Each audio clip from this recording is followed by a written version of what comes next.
We got to talk about the United States preparing to pull out 2,000 troops from Syria. And I say, finally, it's about time. This is one of the main reasons why I voted Trump in the first place.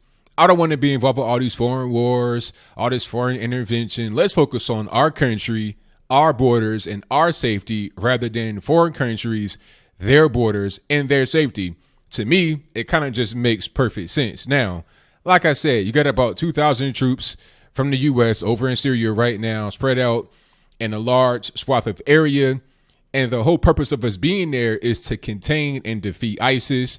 According to what I've been reading so far in the news from the president, etc., ISIS has been defeated, so we don't need to be there anymore.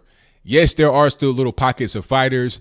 I think they still control one city, but I'm not sure if that's true or how big the city is or what city it is.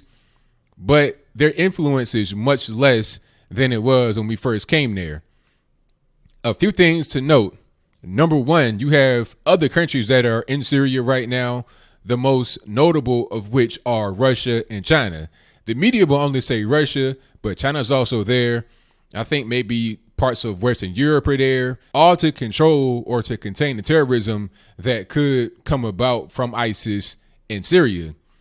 Bashar al-Assad is still there. I'm glad we didn't do any regime change like what happened in Libya with Gaddafi, but that's a whole different story, and I'll digress. I'm just glad that we are in this position. Now, some people are saying, what about Saudi? What about Israel? I'm like, whatever they got going on, that's their business, not my business. I can't do anything for them.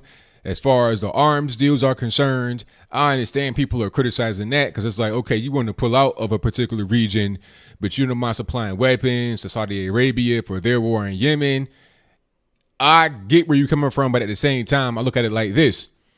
If we don't supply weapons to our ally, I say that in quotation marks, but it's the reality, to our ally, Saudi Arabia, where they're going to get them from, because they're going to get the weapons regardless.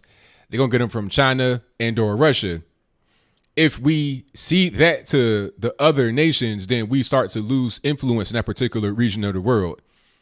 A big reason why some are proponents of leaving us in Syria in, I don't know, a conflict role or a war role, I'm not really sure, is because they don't want us to lose influence in the region. We can still have influence without risking lives. To me, it just makes sense from a logical point of view. It may not be perfect, but it does make logical sense. So either way it goes, I'm glad this is happening. Let's bring home more troops. We're in other countries in the world. I think we're still in Afghanistan.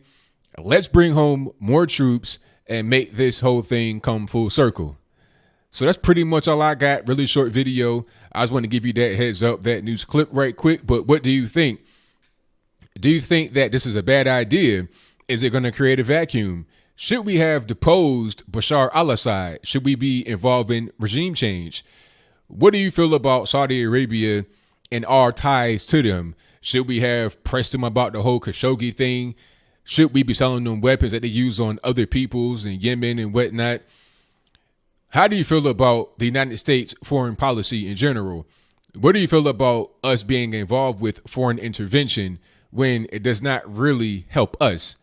Okay, you got a country over there in some part of, random Sandistan, and we send our troops over there to get injured, to die, or whatever the case may be. The question has to be, why? Is it to defend our freedom, or is it to defend some global interest? Who knows? But whatever your comments are, please let me know in the